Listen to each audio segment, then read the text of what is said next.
আসসালামু আলাইকুম রহমতুল্লাহ বারকাত। ভাই নিচে ওখানে আমি স্ক্রিনশট মেরে দিয়েছি, দেখেন। আকবর আলী রেজভি ভাই তিনি বলছেন যে তোমরা সাইদি সম্মানে দাঁড়াও, বাপদাদার সম্মানে দাঁড়াও, নবীর সম্মানে শানে দাঁড়াতে তোমাদের যত বেয়াদবি। নবী সাল্লাল্লাহু আলাইহি ওয়াসাল্লাম ইহুদি লাশ দেখে দাঁড়িয়েছে, কিয়াম করার দলিলে দিয়েছে ও। নাউজুবিল্লাহ মিন যালিক, আস্তাগফিরুল্লাহ। কোথাকার জিনিস কোথায় লাগাচ্ছে এরা, মাথায় পা না পায় মাথা, আমি ভেবেই পাইনি এদের। বোঝা উচিত ভাই, সাইদি সাহেবকে আমরা তাকে চিনি না, আর তার সম্মানে আমরা দাঁড়াইও না ইনশাল্লাহ, বাপ বা দাদার সম্মানেও দাঁড়াই না ইনশাল্লাহ। আমরা দাঁড়াই আল্লাহর সম্মানে। কারণ প্রত্যেক বেতের সালাতে আমরা পড়ি ইয়াকা নাবুদু ওয়া লাকা নুসাল্লি ওয়া নাসজুদু ওয়া নাফিদু ওয়া নারজু।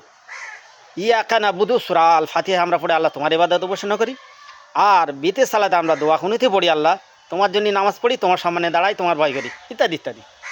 আমরা দাঁড়াই একমাত্র আল্লাহর জন্যে। এটাই মুসলিমদের অবশ্যই অবশ্যই আকীদা হওয়া উচিত।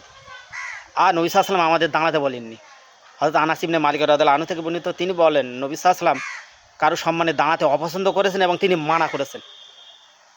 হ্যাঁ, ইহুদির লাশ দেখে নবী সাল্লাল্লাহু আলাইহি ওয়াসাল্লাম দাঁড়িয়েছেন, তোমরা ইহুদির লাশ দেখে দাঁড়াবা, কোনো সমস্যা নেই, ওই হাদিসটা ওটা ঠিক আছে, কিন্তু ইহুদির লাশ দেখে দাঁড়ানো তোমরা কিয়ামের হাদিসই করার হাদিস হিসেবে দেওয়া মানুষ না কি, এরা পাগল না পায়জামা, এই গ্রহণেই হয়।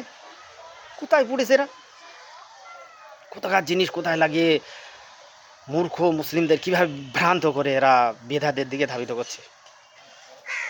অবশ্যই অবশ্যই একমাত্র সম্মানে দাঁড়ানো দরকার, তিনি হলেন আমাদের রব, আমাদের সৃষ্টিকর্তা, তেনার আশীর্বাদ একমাত্র তাকেই করা দরকার। হ্যাঁ, নবীর সম্মানে যদি দাঁড়ানোর প্রয়োজন হতো নবী সাল্লাল্লাহু আলাইহি ওয়াসাল্লাম দাঁড়াতে বলতেন, কিন্তু তিনি তাও নিষেধ করেছেন। তবে হ্যাঁ, নবী সাল্লাল্লাহু আলাইহি ওয়াসাল্লামকে জিন্দা দেখে যদি কেউ দাঁড়ায় আমার আপত্তি নেই, তবে সেটা কিয়ামতের আগে আর হবে না, কিয়ামতের পরে স্বপ্নে নবী সাল্লাল্লাহু আলাইহি ওয়াসাল্লামকে দেখা যাবে, এর হাদিসও আছে, আমি দিয়েছি। তবে এইসব ভণ্ডদের থেকে সাবধান থাকবেন।